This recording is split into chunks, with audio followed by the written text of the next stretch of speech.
আসসালামু আলাইকুম, welcome to সিতারামিনী kitchen. আজকে আমি আপনাদেরকে অরেঞ্জ জ্যাম অথবা জেলি তৈরি করে দেখাবো।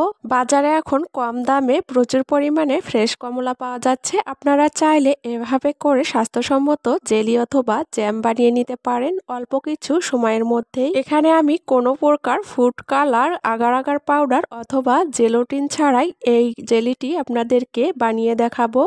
আশা করছি আজকের এই সহজ রেসিপিটি আপনাদের সবার কাছে অনেক ভালো লাগবে। আপনারা যতটুকু পরিমাণে জেলি তৈরি করবেন ততটুকু পরিমাণে কমলা নিয়ে নেবেন। এখন আমি এখানে কমলা নিয়েছি, আর এখন এই কমলার খোসাগুলো ভালো করে ছাড়িয়ে নিব।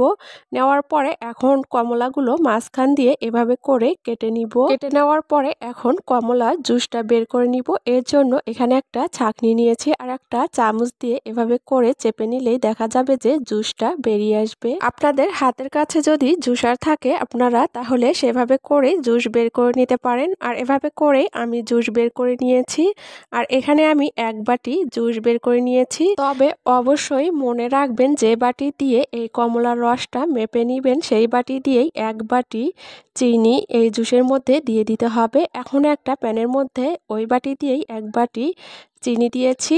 চিনি দেওয়ার পরে এর মধ্যে হাফ কাপ পানি দিয়েছি। চুলার তাপটা মিডিয়াম হিটে রেখে অনবরত নেড়ে চেড়ে জাল করে নিতে হবে এই চিনির শিরাটা। আর এভাবে করে জাল করে নিতে নিতে যখন চিনির শিরার মধ্যে বলক চলে এসেছে আর একটু আঠালো হয়ে এসেছে, আর আপনারা হয়তো দেখেই বুঝতে পারছেন যে এই শিরাটা দেখতে ঠিক কেমন হয়েছে। এই পর্যায়ে এসে এখানে আমি ওই বাটি দিয়েই এক বাটি কমলার রস দিয়ে দিলাম।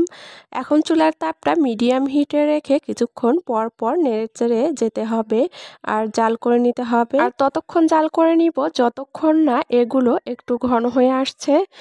আর আমি আগেই বলেছি এই জেলিটা আমি কোনো প্রকার আগার আগার পাউডার অথবা জেলোটিন ছাড়াই তৈরি করে নিব। আর আপনারা দেখতেই পাচ্ছেন আমি কিন্তু এখানে কোনো কালার বা এই জেলোটিন আগার আগার পাউডার ব্যবহার করিনি। এখন এর মধ্যে দিয়ে দিচ্ছি কমলার খোসা ফ্লেভারের জন্য, আর ছোট ছোট করে কেটে নিয়েছি, আপনারা চাইলে বাদ দিতে পারেন। আর যখন এই মিশ্রণটা এরকম দেখতে হয়েছে তখন চুলা থেকে নামিয়ে বাটিতে ঢেলে নিচ্ছি ঠান্ডা হওয়ার জন্য। আপনারা চাইলে যে কোনো কাচের বয়ামেও ঢেলে নিতে পারেন। যেহেতু আমি কম পরিমাণে তৈরি করেছি তাই বাটিতে ঢেলেই আপনাদের সাথে শেয়ার করছি।